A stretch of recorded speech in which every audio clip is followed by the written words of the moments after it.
The ride conductors were trying out a bunch of new phrases. It seemed like they had a piece of paper where they were practicing these out. I don't know if they were making them up or if the company had given them, but a couple for you. Harness the speed and strength of 5 Roman gods as you conquer Pantheon. That one's pretty normal. Have no fear. The power of the gods is here.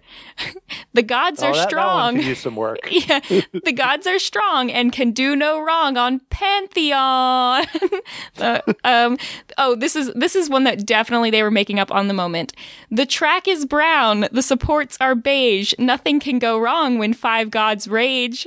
That is Mary Kwiatkowski, who is back to talk about Pantheon, the brand new coaster at Busch Gardens Williamsburg. This is going to be great. You're listening to the Tomorrow Society podcast.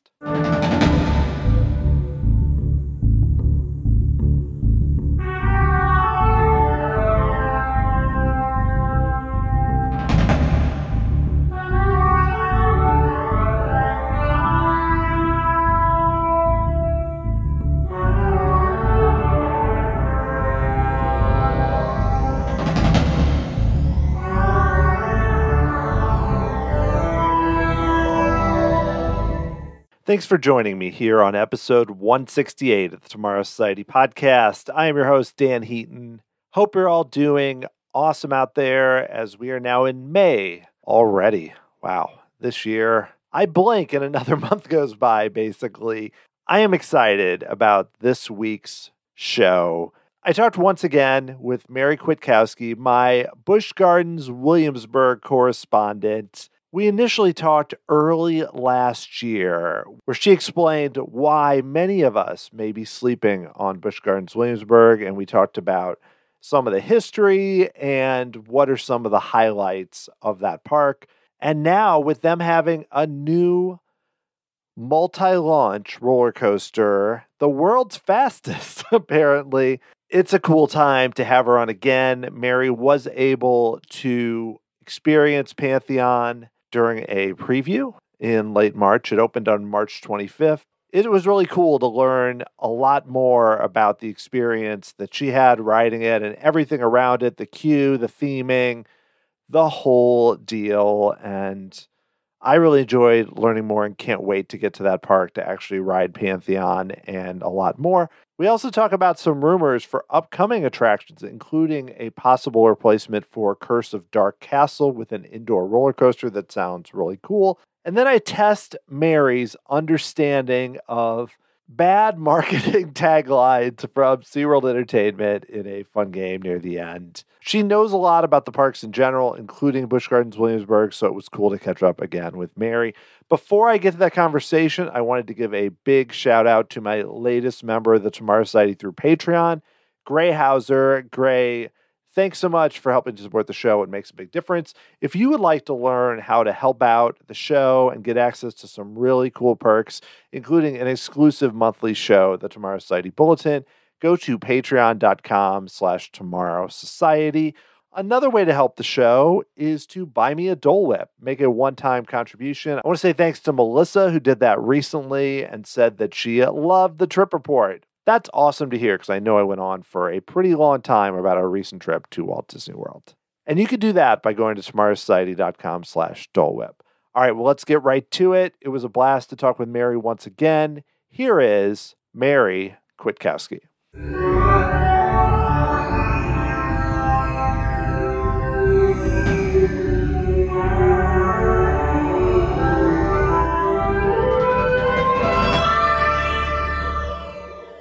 I am thrilled to be talking again with a podcaster, reality TV and pop culture expert, and a regular visitor to Busch Gardens Williamsburg, Virginia.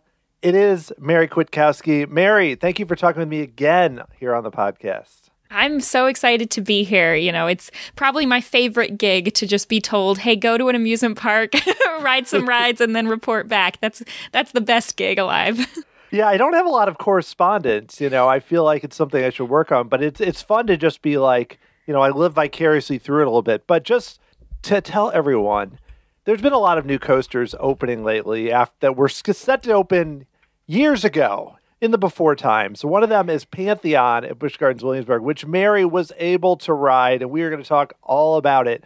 First, though, I'm curious, the last time you were on, we talked a bit about what it's like to visit Busch Gardens Williamsburg during COVID and everything else. And I know, regardless of where we're going, things have changed a bit since we last talked. So I'm curious for you, just going to the parks, how does it feel going now versus just when you've gone, in 2020 or before that?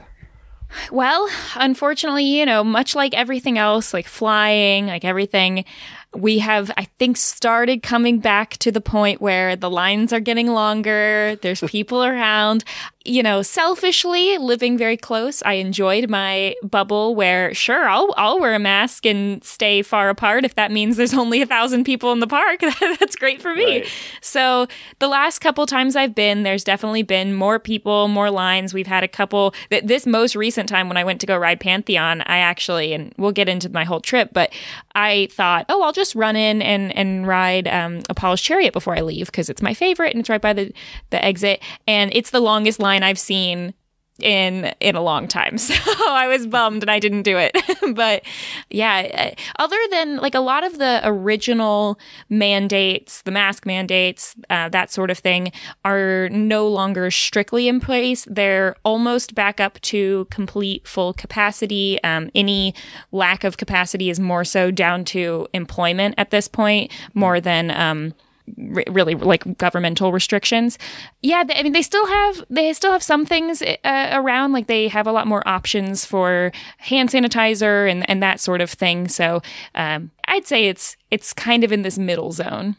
That's interesting too. You mentioned about employment because I was recently at Walt Disney World for the first time in a while, and it seemed the lines were very long. So I'm with you there, but also you could tell that they didn't have everything, like some of the staffing possibly wasn't there. So has Busch Gardens been able to open like most of the food places, or do you feel like some of that, which I know when there's 1,000 people doesn't really matter, are you able to do kind of those, go shopping, whatever, the kind of things that you would normally do that might not be able to open? Most shows are back. So the shows are up and running.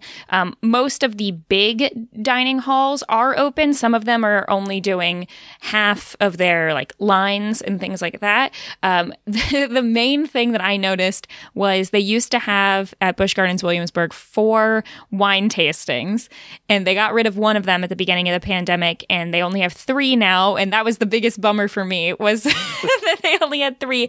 And I don't think they have any current plans to open the other one up. When I asked about it, they said it was down to staffing, not that there's a lack of wine in the world. So that was, hopefully they'll change it. But one of the biggest things that's changed about Busch Gardens, I think, since we last talked, is shortly after we talked, they went to a year-round schedule. So they've always been a seasonal park, and they recently changed to being open, at least in some capacity, year-round. And so while maybe some of the typical things have changed, there's been sort of a lot of cropping up of new temporary seasonal activities and, temporary events and that sort of thing.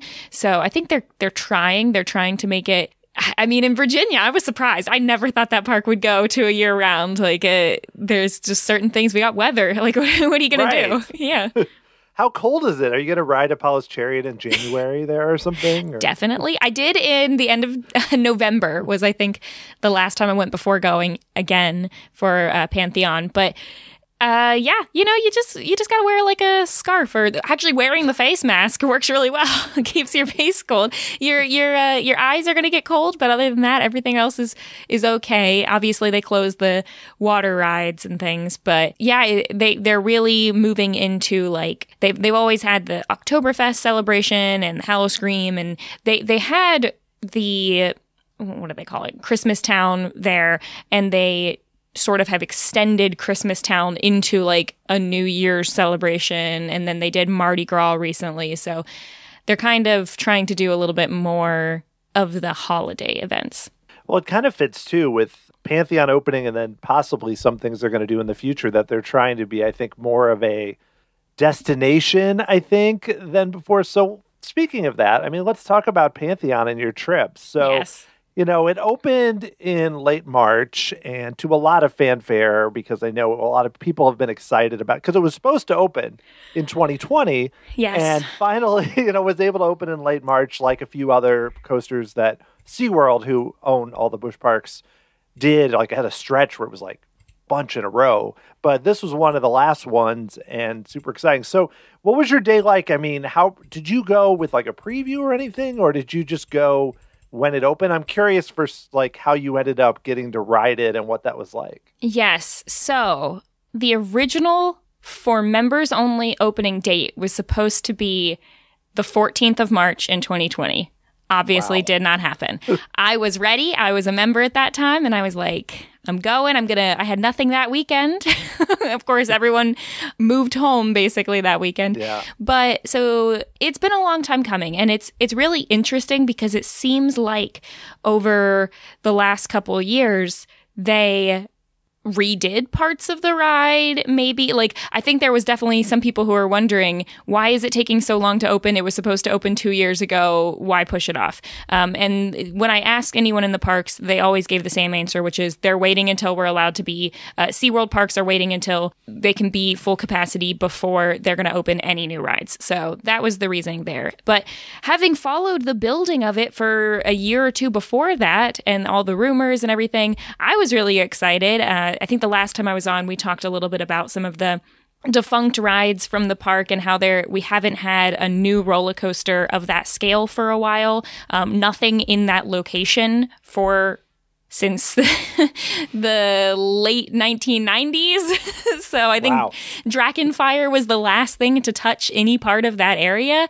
I'm not even sure if Dragonfire even came out that far. Might not have. So it's been a long time, if ever, since they had stuff there. But you can definitely get a really cool view of it by riding the train. But so Pantheon it's one of these roller coasters where it's fun. They definitely wanted to break some quote-unquote records. So for anyone who doesn't want to be spoiled about the ride, please leave now because I'm going to be spoiling it. Yes. Yeah. Probably goes without saying. So it opened officially to early members on March 4th, 2022. I went on the 18th. I think was when I went. They had a preview opening day for like gold members or whatever the highest membership level is. And then mine, I don't know what I am, like a platinum or something. There's a couple different levels. But by the time I went, I think I could have gone the week before, but I went that following week because it fit in my schedule. But because of my busy schedule, I drove after work. I was going to drive the hour there, ride the ride, and drive back. That was my entire plan. I didn't have a lot of time to spend in the park, and no one else in my family is a member, so I just went by myself. But they did a VIP celebration when I was there. You got a cupcake that had a little piece of chocolate that said Pantheon on it. Fancy. I took pictures of all this. I'll send it to you. They had like some music and stuff. They were definitely trying to make it feel like an event, and there were a lot of people there enjoying it. For the ride itself, I think the theming leading up to the ride is pretty good. The ride queue, if you've been to Busch Gardens Williamsburg and have ridden Invader, it's a similar style ride queue. You're sort of in like a fenced in pathway. So all of Busch Gardens, I think, they've got great theming in their park. Theming in the queues could definitely be better. They've got a lot of signs that say like, I'm trying to remember what all of them say, like Minerva, all the different gods that the ride is based off of, because it's based off of 5 gods. And so it sort of takes you through the 5 major elements that they have determined for the ride and associated them with an individual god.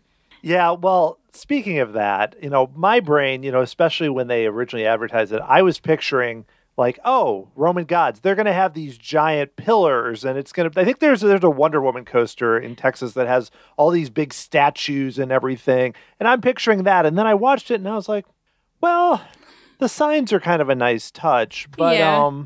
I mean, now, again, they don't have unlimited budget, but I'm picturing more like Escape from Pompeii, like something like that. And I'm kind of like, well, I guess it's themed, but I don't know. I'm probably spoiled a bit, but it did disappoint me a little bit that they didn't do a little more with the queue, like you said. I agree, and maybe that's something they can do later. The posters, the glorified posters are pretty interesting, I guess, if you're going through the queue. I just snapped pictures of them because I walked through the whole thing. So there's Minerva is supposed to represent the, I guess, initial loop part of the ride. There's Mercury for speed there on the downhill, Neptune for the main, I think, interesting feature of it, which is I don't know what the correct term is, the part where it goes up and then it comes back. There's definitely a word for that. The sort of disappearing track launch point. Right. And then Jupiter for they have some interesting inversion sort of, unlike what you might normally do. They have a almost 90-degree sort of drop. I think it's actually technically 95-degree drop. And you twist going up it, and then you twist coming back down. They have several portions of the ride where you're sort of going about a normal track, but you're upside down. So that part's fun. The ride is extremely smooth. So my ride experience, I'd say, very, very enjoyable. It was, let's see, they're saying 178 foot tall, 95-degree beyond vertical drop. So that part is fun. The ride conductors were trying out a bunch of new phrases. It seemed like they had a piece of paper where they were practicing these out. I don't know if they were making them up or if the company had given them, but a couple for you. Harness the speed and strength of 5 Roman gods as you conquer Pantheon. That one's pretty normal. Have no fear. The power of the gods is here. The gods are strong. That one could use some work. Yeah, the gods are strong and can do no wrong on Pantheon. This is one that definitely they were making up on the moment. The track is brown. The supports are beige. Nothing can go wrong when 5 gods rage. Oh boy. Yeah. That's good. That's gold. No place to run, no place to hide. Pantheon is taking off, so enjoy the ride. They were definitely having a lot of fun with those. I appreciate that. So yeah. I was taking a lot of note of the structure of the queue and the ride, because this is the kind of thing I think about, especially when a new ride opens. A lot of people are going to be going to it. I had no trouble. I rode the back and the front of the ride, the very front, the very back, and then I think somewhere in the middle. The very front, it has a beautiful viewing experience. Like most people, if you want to see the full track, see everything that's happening, go to the front. The back, however, is way more thrilling of the ride, which most people find. It's slightly rougher feeling in the back on the turns, but overall, it's a very smooth ride. The hydraulic launches are much more noticeable in the back based on placement, and that's where most of the airtime is going to come from. There's some airtime hills, but most of the airtime is coming from the hydraulic launches themselves. The inverted portions are extremely slow-mo. If you have been on Tempesto and you go upside down on that ride, you will know what I mean by the extreme slow-mo. It's unnerving almost. And there is a camera portion after the 90-degree drop. So have that. I did get some photos from that on my photo key, and even though I knew it was coming the second time, somehow still did not make an interesting face. But I tried. When the ride finishes, this little note, tuck your arms in, because the harness lifts off automatically, the restraint, and it sort of can knock your elbows if your arms are sticking out as if they're sitting on a armrest. But it only has a lap restraint, so no overhead restraints of any kind, which is also pretty interesting for an inverted ride. But you've got that very similar to like Apollo's Chariot sort of style lap constraint. But they do allow fanny packs. So if you're looking for that, they have that. The ride did have 10 rows of 2 for seats. There were 2 cars running. Pretty much one car is going on the ride. The other one is loading. A lot of people were concerned about that, given the switching of the track portion of the ride. I think most people see that and think, oh my gosh, worst case scenario, what happens if you have a collision there? So don't fear, at least the way that the ride is running currently. And I'm not really sure. The only thing I think you could change would be having 2 cars loading at one time, which would be helpful because it takes almost, not quite, but almost 2 minutes for the full loading process when I went. Now, that was only week 2. Maybe it'll get faster, but just note that if you're going to ride it, it's gonna be a bit of a wait. Yeah, you do the math. If however many 100 people are in line, that could add up fast with 20 people at a time. But so I'm a big fan of roller coasters, but I'm getting older. So I mean, I don't get sick, but sometimes I get a little overwhelmed by coasters. So how does this rate in terms of just it sounds like a really fun ride. I'm thinking more in terms of thrills for someone that is good riding something with loops and inversions, but maybe isn't ready to do the giga coaster or something to the fullest. Where does this kind of fall in the most extreme ever versus kind of middle of the road? So I think that if you're comparing it to the whole wide world of roller coasters, it's way less jerky than any of the older, aero style rides, for one thing. It's much smoother than most of the wooden roller coasters I've been on. Some of the hybrid new coasters are pretty smooth, but this had there's no jostling, there's no knocking, there's no whiplash. Unlike some of the rides at King's Dominion, you think about Intimidator, no graying out, no blacking out, none of that. I think that your comparison in terms of feel are going to be somewhere between Apollo's Chariot and Verbolten for this one. It's not the hills, you're not going to get as much airtime as Apollo's Chariot. It's not as tall as Apollo's Chariot. Most of the hydraulic launches, if you can handle them on Verbolten, which is billed as a family coaster, you can handle them here. All in all, besides the getting my elbows knocked because I was spreading them too wide at the end, other than that, I think that everything else, and to be clear, they're getting knocked from the restraint coming off, not by any other portion of the ride. It's not in the middle of the ride I'm getting hit by something. I think it's definitely something that probably most people could manage. It looks much more thrilling than it feels. I mostly felt like it was a very fun coaster. It reminded me a lot of Cheetah Hunt from Busch Gardens Tampa, if you've been on that one, just in feel, not in design, but in feel. So I would say even at Busch Gardens, Alpengeist is more uncomfortable than that one. And that's still but for an Intamin, I think their idea was it's going to be the fastest multi-launch coaster, which is a low bar because there's not that many multi-launch coasters.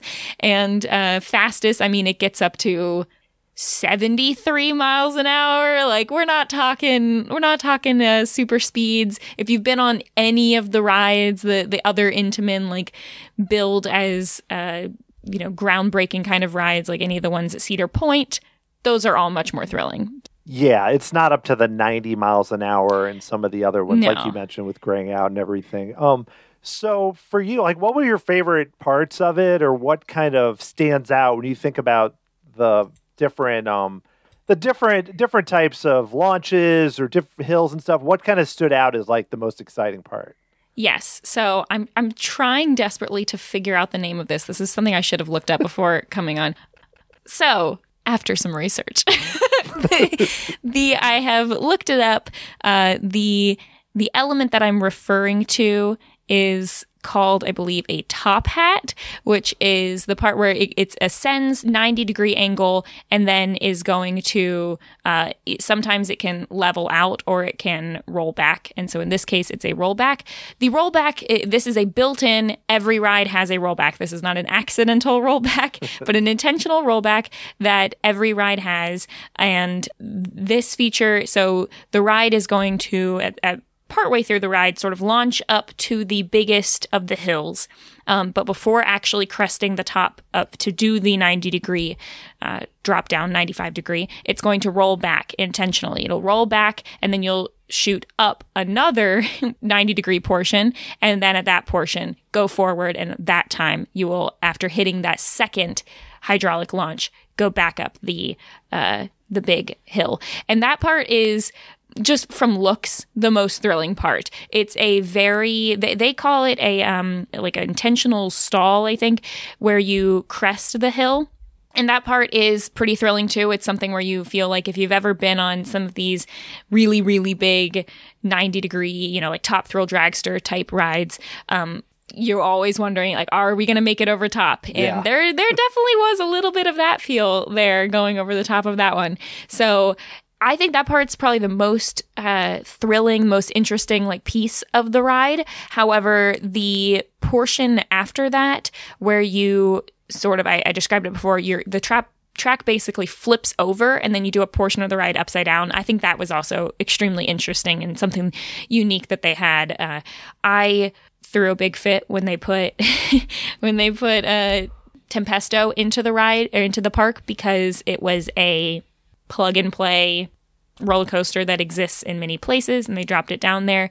And having a fully new designed ride is just something that's so interesting to have at Busch Gardens after this time of, having the Defy the Five shirt that I used to have, and then they got rid of some of those rides and built new ones back. You hear about Busch Gardens and then you find out that it only has 6 roller coasters, and that's kind of a letdown. So I'm glad they added a new one, and I think it's great. Well, that's great to hear. So I'm curious too about the area around it, because I know it was put into the Italy area, if I remember correctly, and it's fairly close to the water if you look at the map and everything. I mean, what's kind of the atmosphere like? Because it seems almost like they already had the Italy area, and then they have a little path, and then there's this little kind of corner where this is on its own. It's not like part of some big new land. It's kind of its own spot in the corner of the Italy section. Yes. So I'm looking at the park map now, and I do want to sort of correct what I said earlier. It's not even back where Drakenfire used to be, because that was sort of behind the Oktoberfest section. It's right across the water from that. So it's sort of directly across the water from Verbolten now, which used to be the Big Bad Wolf. It looks on a map like it's off in this area on its own. It's actually... It feels a bit more seamless. You're just not used to having a ride back there. Normally, it's basically if you're going to walk back in Festa Italia toward the Roman Rapids ride, you don't have to get quite as far there. They built a bridge that goes over top of the train, because the train runs back through there as well. So you sort of go over top of the train area, and then you have the new ride. They really did dress up that area a bit more than I thought they would. The bridge sort of area to it, I can see that definitely being a place where a lot of people take pictures of the ride, because you have a really great view of that rollback portion right there. I filmed a lot of videos of it before I even wrote it. So I think it doesn't feel nearly as secluded. If anything, I think it's great that it's over in the area where they now have 3 roller coasters in a pretty small area, so that hopefully that disperses some of the lines throughout the queues. But yeah, it definitely, looking at the park, it makes it seem like there's more of a discrepancy over in Ireland, where there's still no roller coaster over there. So I have one more Pantheon question. So overall, how would you rank it among you don't have to give me your full rankings of coasters at this point, but where would you place it in relation to the other coasters for you? I know you've only ridden it a few times, but in terms of enjoyment, how does it fall along with some of the other big ones they have? I think it's definitely going to become a favorite for a lot of people. Within just looking at Busch Gardens Williamsburg, for one, I'd say it's probably easily the second or third best ride there. It sort of depends on what your love is for Alpengeist or Griffon. I'd probably say I'd have Apollo's Chariot, then Alpengeist, and then Pantheon, and then Griffon. I could see how other people might not. It just sort of depends what your thrill is. I find Griffon to be a little bit overrated, but that's just me. But in all of the roller coasters I've ridden, when I think about rating it in terms of thrill, enjoyment, excitement, that sort of thing, I'd say thrill is probably slightly lower, just because a lot of those rides that you come away from feeling like they were really rough, in a lot of ways they feel more thrilling because of that. So something about the smooth quality of it makes it feel like it felt very safe the whole time. I don't know how to say that otherwise. But that ride, I'd say it's probably like, top 25% of most of the roller coasters I've ridden, just in terms of how unique it is. Is there anything else we haven't covered about Pantheon? Like if you were trying to pitch to somebody like why it's worth riding or what's good about it, like is there something we haven't talked about that's cool there or that's involved with it? My advice would be, if you're going to the park, if you're excited about riding the ride, definitely ride it. Definitely book it over there quickly, or go on a day when there's not as many people, because I think the lines are going to be very long. I think the worst part about the ride is just how long it takes to get that queue going on the reload. But I think you could look at the pictures. It's a striking ride. It's got a lot of really unique elements. If my advice would be, don't feel the need to wait. If you're going to ride it multiple times, especially, don't feel the need to stay only in the very front or only in the back. I'd probably say if you want the best of both worlds, go second or third row from the back, so you don't have to wait as long, but you have a good feel of the ride, the thrill of it. Sitting in the front, there's no reason to get close to the front unless you're in that very front row, and it's probably going to be packed. So take some pictures or watch some YouTube videos of people riding it in the front if you want to see what it looks like. But it's not super important. The YouTuber The Coaster Scoop has some very great videos. So if you're curious to know what it looks like, they've got a lot of videos on Pantheon already out there. My main thing is just, if you want to support Busch Gardens or other regional parks, definitely go, definitely ride it. Only people going is going to make them keep wanting to make new rides and put the money into roller coasters. So I'm glad they did it, and I highly recommend it. I think it was very good. Well, that's good. Speaking of things that might be coming in the future, I'd love to talk a little bit about a few rumors or possible news about Busch Gardens Williamsburg, because some of it is interesting, and I feel like, kind of piggybacking off what you said about them being a full year park, they may be really trying to kind of take off in the next few years, especially given that with the pandemic, I think everything got slowed down. So do you want to talk about a few different things that are going on right now? Would love to. There's some exciting rumors coming. Yes. First, we'll talk about one that's not as, I guess, could be exciting, but last time you mentioned the weird VR like Battle for Ire or Erie, I apologize, attraction, which does not seem great. Well, it seems like it closed for the pandemic and that it's probably not coming back. The signs seem to be gone. Rumors are it's not going to come back. How sad will that make you if you don't get to experience it again?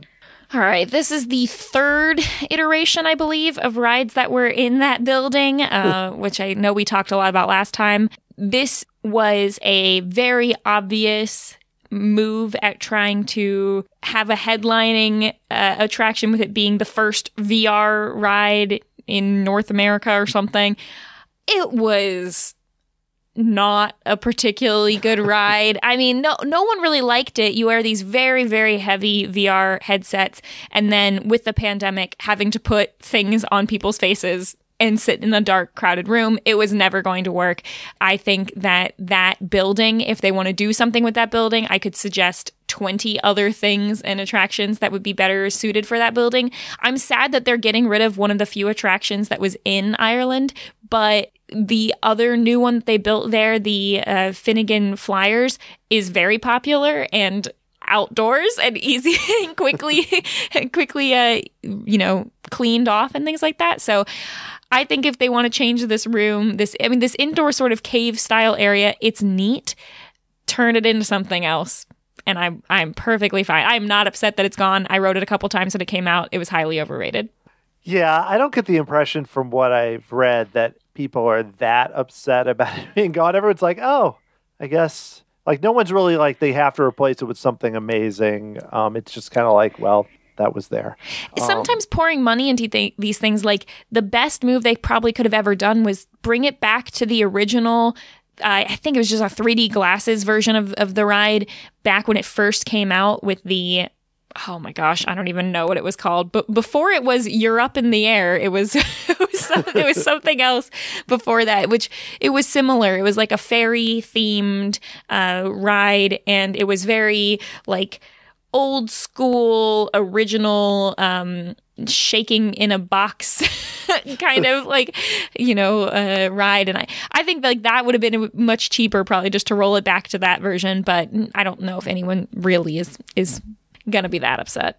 Yeah, I mean, I do like indoor attractions, especially at parks that, have a lot of coasters and things, especially with the weather. But yeah, I don't know if I mean, the shaking in the room is always a good bet. But, the VR one, not so much. Well, speaking of indoors, we talked about it. They used to have the Curse of Dark Castle. Yes. Very popular indoor dark ride, with screens and everything, but very cool. Well, it's been closed for a long time. And I have heard rumors recently that they may be replacing it, which what excites me, an indoor family launch roller coaster. People are calling this the Dar Coaster, but I don't think that's the real name. That's just what people are referring to it as. Might even be ready next year, 2023.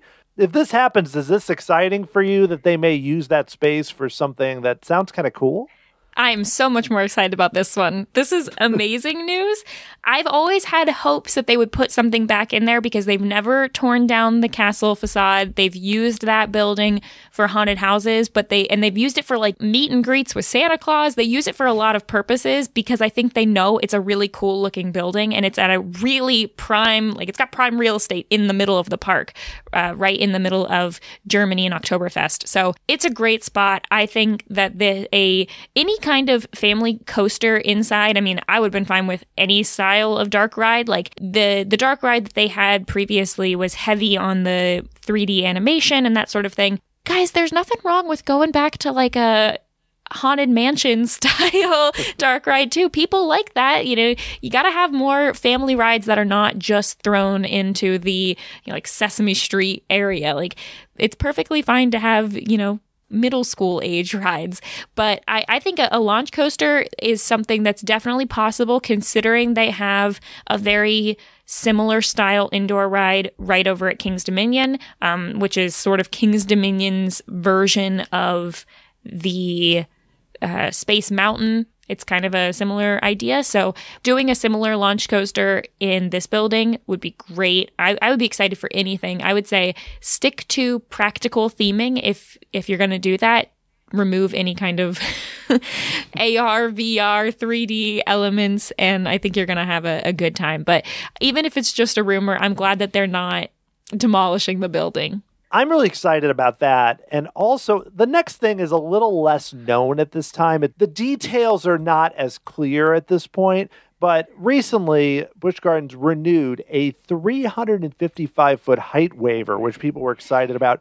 And they're referring to it as Drakenspire. You mentioned Drakenfire earlier, and we talked about it last time. So already the minds are racing. People are thinking this could be a giga coaster, like over 300 feet. But people are also bringing up Pantheon originally had a height waiver of over 300 feet, and it didn't end up being that high.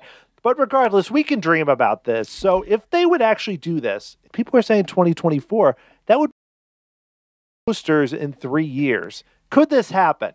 Or should I be excited? I'm excited that if the rumors are true, my gut would be that is going to be using the old Drakenfire area, which they still have the Drakenfire like loading bay and line queue, which is currently just used as a haunted house, like everything at amusement parks that they're not using anymore. So I'm excited for that. Do I believe that Busch Gardens is actually going to build a potential giga coaster? If they do, it's not going to be for a long time, I don't think. Even though they built Pantheon fairly quickly, it only took, I think, a little over a year for them to actually construct the ride. And I know the pandemic was extenuating circumstances, but I'm not sure. I think that that's all going to depend on how well the new year-round system works, how much money they make from that, how much money they make off of Pantheon. If it happens, I'd say of these three, I'm of these three. I mean, closing of Battle of the Ire, who cares? I'm more excited about Dark Coaster, but I'm excited for any potential ride that could go in the Drakenfire spot. Yeah, I just hope they don't do one of those just like 300-foot high swings. That would not excite me. That is my least favorite type of ride, and I would be horrified if they brought one of those there. Now, the other interesting rumor that you don't mention here, but made me think of it, was there was a potential auction that was happening where the King's Dominion Park and all of the other parks owned by that company, Cedar Fair, were potentially going to be bought at one point by, I don't know if you've mentioned this on a different podcast. No, I haven't. This is great. I know what you're going to say, but yeah, go ahead. Yeah, so SeaWorld Parks and Entertainment had an offer out to potentially buy all of the theme parks owned by Cedar Fair. And it seems like most recently the news is that they were denied trying to buy it. But I think that would, if they have some similar minds looking at those parks and looking at the things that those types of parks have done, I could definitely see them having a drive to build really tall, really fast, really, all of these types of things, which I think can be okay. Like those rides are great. I would be more excited about some sort of coaster than I would some sort of tall drop tower or big tall swings, because the swings are, I don't know if I could even ride it. That's so scary. I'm much more interested in roller coasters because the speed, I don't control it. It's over quickly. But I mentioned Finnegan Flyer earlier.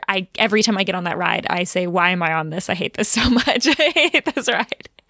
Now, I can do I don't think I've been on a Giga, but 200-foot high roller coaster, no problem. Yeah. If you have me just sit for 200 feet high, you're like, no, that's not going to happen. Oh, this is fast. I want to move through this quickly, but it seems safer. How tall so Top Thrill Dragster is the tallest coaster I've been on, and that is 420 feet. Yeah. So that one's King tall. Kwiatkowski only one higher, really, I think. Yeah. And that's like not much higher. Yeah. But, 350. That's gonna be tall. That's pushing it. Yeah. That's Top Thrill Dragster, it's over in 12 seconds. So the other Gigas are not as long as like a involved 2.5 minute ride, but they are more extensive. There are slower lift hills and everything else. So yeah, crazy. Well, I think we've covered the main rumors about what's coming. I'm not sure. You mentioned wine tastings earlier, so something to mention. I mean, this has already happened at this point when this episode comes out, but Busch Gardens Williamsburg has a food and wine festival starting in late April. So I'm curious, I've been to Walt Disney Worlds and everything else, but I'm curious, how does Busch Gardens do in terms of this type of festival? Because it does seem like the park does a lot of festivals. The Food and Wine Festival is pretty well known there. I prefer the beer festival just because of the time of year. I'm not a fan of spring and pollen in Virginia, but I've liked all of the food/drink based festivals they've had. The Food and Wine Festival is really nice if you're into trying a lot of different things. My favorite thing to do when going to places like this is trying local foods and wines, which they tend to also have. I know the point of Busch Gardens is try things around the world as well, sort of has that slight Epcot vibe. So if you're interested in that, if you like that sort of part of Epcot, then I think you'd also like that. But they do have a nice mix of Virginia/local foods and wine versus also the themed ones. So they're all nice. I think it's my favorite part of having those types of festivals is there's fewer people on the rides. So yes, those are always nice. That is always anything to get people away from being in line. That's what I agree with too. All right. Well, speaking of rides, we mentioned it before, but there's been a lot of new coasters opening in 2022. If you just focused on SeaWorld parks, there's 12 new rides coming this year. Crazy stuff. So I'm curious for you. It doesn't have to be SeaWorld. It can be, what is a new coaster that opened this year, or even just dark ride or whatever, that you're really excited to do that may have opened pretty recently? So I don't know if this is going to count because I don't think any of them opened in 2022. But my biggest things that I'm looking forward to ride-wise is I have yet to go to any of the Star Wars stuff at Disney World, and I really, really want to. So that's the main thing I'm looking forward to. The new hybrid coaster that was built, I think it was back in 2019, but that one that was built at Busch Gardens Tampa is another one. So there's so many that I hadn't gotten to ride, and then I was planning on going on a bunch of trips in 2020. So basically anything made in the last 3 years, I'm really excited about. Oh, actually, I just thought of another one. This one's coming soon, or rumored, is the new ride that is built. The one that was replacing the Volcano at King's Dominion. Yeah, the new one, it's called Tumbili. Is that right? That is one of the new ones. That's one of the new ones, but I don't think that's the one replacing Volcano. That's the one in the general area, though. Yeah. So Tumbili is it's new for 2022. It's like a ride that continually flips you. Yeah, I'm not excited about that. I'm excited that they have something interesting like that because it does give off the vibe of more of a Universal, Disney, or Busch Gardens style ride than the typical things that you get at Cedar Parks. So I'm interested for it, although it looks like sickening. So yes, I think I got sick just watching the things flip over. So I don't know. But you mentioned Volcano. Have they announced what they're doing with that yet? Because I'm not sure. No, I don't think they've announced what they're doing with that area, and that's something else. But they have built. There's another new ride. Oh, you know what it was? They sort of redid the bobsled style ride that they have at King's Dominion as well. Which is, I mean, that was always one of the rides I really liked. So I don't know if they're going to keep the actual structure of the Volcano was the coolest part. So they seem to be moving in kind of a different direction with some of these new rides. Well, I know you just covered a lot, but I recently finally got to ride. I had been to Galaxy's Edge, the Star Wars area, and ridden the Millennium Falcon Smuggler's Run, but I had not ridden the big Rise of the Resistance, and I rode that a few weeks ago, and yeah, it's really something. I will say you're going to enjoy it. It's one of those where you get off and your mind is like, I don't really know how all that really worked, and I mean that in a good way. So it really kind of gets my head spinning, but it's cool. It's really neat. Yeah, I haven't been on that. I haven't been on the last time I went to Disney World or Universal. The last time I went to Florida for rides was the very beginning of 2019, and there was a lot of stuff coming out soon after that, so I didn't get to ride the Hagrid's motorcycle ride, which is another thing that I need to get around to. So one of these days I'll plan a trip. I guess probably if I wanted to beat the lines, I needed to do this about a year ago, but oh well. Same here with Hagrid's and with the Velocicoaster there, which looks ridiculous. Yes, it does. There's so many cool rides coming. Yeah. Okay. Well, before we finish, I feel like, you're familiar with playing goofy games on podcasts. It's not that abnormal. Last time, I think I got a little ambitious and I had all these questions with 5 options, and it was fun, but it was a lot. This is a little simpler. So we're going to play a short game if you are down for this. Yes, definitely. Okay. So this is the name of the game is Real or Fake. Okay. And this relates not to rides. Don't worry. I'm not asking you for history. Today, I listened to some promos and read some promos for various new rides that SeaWorld is opening this year. Okay. And so I'm going to read you a quote that comes from those promos or possibly doesn't. And all you have to do, I will tell you the ride, and I will read a quote, and then you'll just tell me, is it real or fake? Because, SeaWorld likes to say kind of ridiculous things, like you mentioned with what the ride operators were doing there with Pantheon. They like to do silly things. So I'm just going to read you a quote, and then you say real or fake. I'm going to do 5 of them. Does that make sense? Is it the ride that might be real or fake, or just the quote? No, okay. The quote. Okay. The ride is real. Okay, it's going to be rides you've heard of. The quote is basically these are all official marketing, whether it's a YouTube video or on their main website. Nothing obscure, and I'm not expecting you to know this. It's more does this sound like something they would say in a promo? That's the idea. Okay. All right. The first one is Pantheon, if you can believe it. So here is the quote. I'm going to try and get my grand promo voice here, so prepare here. All of history has never seen a convergence like this. All of history. Oh. All of history has never seen a convergence like this. Oh my gosh. I'm going to say that's real. You are correct. That is real. That was something said in the 45-second commercial that I saw on YouTube for Pantheon. Official commercial. I live by 2 Pantheon billboards, and that feels in line with the types of things they say on the billboards. Yeah, this was part of a longer one that listed all the gods and said or something. This was, I felt like once I started listing the gods, you would have been like, Dan, I'm not going to like list 4 of the 5 gods. No, nothing that tricky. Okay, so number 2.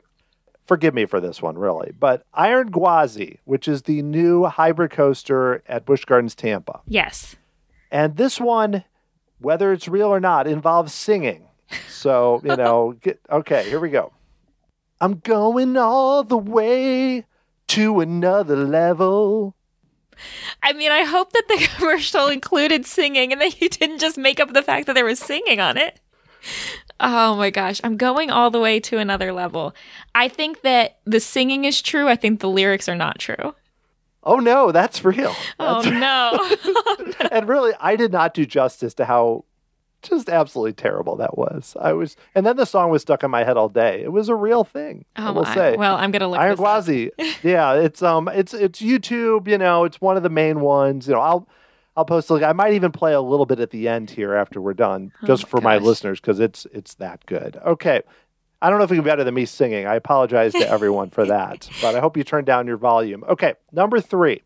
This is the Emperor Dive Coaster, which is at SeaWorld San Diego and opened this year. Dive into the thrills of an Antarctic winter on Emperor. Ooh. I mean, the first 2 have been true, which makes me feel like this one might be false. Yeah, I'm going to go false for this one. Yeah, that's fake. Okay. There were no good Emperor quotes. They really fail. I think they just said, like, dive into it. And I was like, yeah, it's a dive coaster. Yeah, okay, great. They couldn't do anything with penguins or nothing. It's like, come on. Come on. I mean, so maybe they need to take yours. No, that was terrible. I mean, really, what does that even mean? Dive into the thrills of an Antarctic winter. It means nothing. But all right. So number 4 is Icebreaker, which is the new coaster at SeaWorld Orlando. The word is out. Icebreaker is anything but chill. I want that one to be true. I'm gonna say yes just because I want it to be true. Oh yeah, that's true. That's real. Good. Anything but chill. Oh. That's probably my favorite in terms of terrible quotes, but also funny in a way. So, yes, wow, you're on a roll here. Can you get the last one? This is the question. Ooh. This one is Big Bird's Tour Bus, which is a new ride at Sesame Place in Philadelphia, Pennsylvania. I don't know if you're familiar with Sesame Place, but they have a new bus that's, well, we'll just see what the quote says here. Follow that bird on a double-decker bus. That's just a description. Follow the bird on a double-decker bus. No, I'm going to say it's a triple-decker bus. No, it's totally fake. I just made that up because Follow That Bird is the Big Bird movie that came out in like the 1980s. So I just thought, no, the bus is literally, they have those flat rides where it's essentially, I'm going to put my hand up like anyone can see I know that. exactly what you're going to say. But the vehicle goes up. Yep, it goes up and it goes around. And it's for kids. Yep. And it's pretty lame, but it is a bus with Big Bird on it. So it seemed like, wow. So I knew this was pretty easy, but I'm impressed that you got all 5 of them because, once you got 2 in a row with real, I figured, you were kind of figuring out the pattern after that. So I should have had 4 of them be real just for fun. Yeah, should have just next time make them all real or all fake. That'll really trip someone up. That would be great, where you just keep saying fake. And I'm like, nope, that's real too. That one's real. Wow. Well, just some great stuff. You're going all the way to another level on Iron Gwazi. That's the one I'm going to look that one up. I may have oversold how bad it is, but it's pretty bad. Okay. And then there's all these quotes with people being like, I'm going to another level and all this stuff. And it's like, oh my God, please. The coaster looks amazing. It's an RMC. It just looks cool, but my goodness, bad news. There is a YouTube channel. I think it was, oh my gosh, was it Coaster Mania? I'm not sure which one it was, but they had made a sort of spoof video about Invader, and it reminds me of that, where they had spoof quotes about the rides. Well, Coaster Studios has like a ton of parody videos. Yeah, I think it was Coaster Studios. Yeah, Taylor, he was on my show once because he did a documentary about RMC, Rocky Mountain Construction, and they do a lot of fun parodies, so making fun of a lot of them. So it's very cool. None as good as dive into the thrills of an Antarctic winter on Emperor, but pretty close, Pretty close. All right. Well, on that note, Mary, this has been a lot of fun. I know you're involved in a lot of other things besides riding Pantheon and writing down quotes from ride operators. So What other podcast are you involved with? And like, where can listeners catch up with you if they want to like connect with you on social media? Yes. Well, first of all, thank you again for having me on. Of course, I love talking roller coasters, just one of my many interests. But if you want to hear about some of the other stuff that I've been covering, you can follow me at Frail Mary on Twitter, where I put all of the links to everything that I'm doing. Of course, doing a lot for Rob is a Podcast right now, covering Big Brother Canada 10, as well as the new Netflix show, The Ultimatum. So if you liked Love is Blind, you'll really think Ultimatum is something. So I've been covering that. And then, of course, everything on Kowski Cast, that is Cal with a K, where we're sadly still covering Riverdale. We were covering it the last time I was here. And if you had asked me then how much longer I thought this show would go on, I would have thought we'd been done for a long time. But no. We're going to keep that. If you come back in the future, I'll have to ask you again first if you're still covering Riverdale. Riverdale's on season 9. It's horrible. Get me out of here. That's the most important question. You come back just for that to find that out. But well, Mary, this has been great. Thanks for going and checking out Pantheon. I can't wait to get over there, and excited about the possible indoor coaster that maybe it'll be there by the time I get there. So very cool stuff. I'm so excited, and definitely, I'll come back if they have any improvements on that. Yes, that'd be a perfect time. All right. Well, thanks a lot. This was great. Thank you. If you enjoyed this episode and want to hear more from Mary, you should check out her first appearance on episode 126 of this podcast. You can find that wherever you listen to podcasts or by going to tomorrowsociety.com/podcast with an S at the end. It's always great to hear from you. If you'd like to get a hold of me, you can send me an email, dan@tomorrowsociety.com. You can follow me on Twitter at TomorrowSOC or Facebook or Instagram at Tomorrow Society. The music you are hearing right now was written by Adam Hookey and performed by the Sophisticated Babies. Hope you're all doing awesome out there. Thank you so much for listening to this show, and I will talk to you again next time.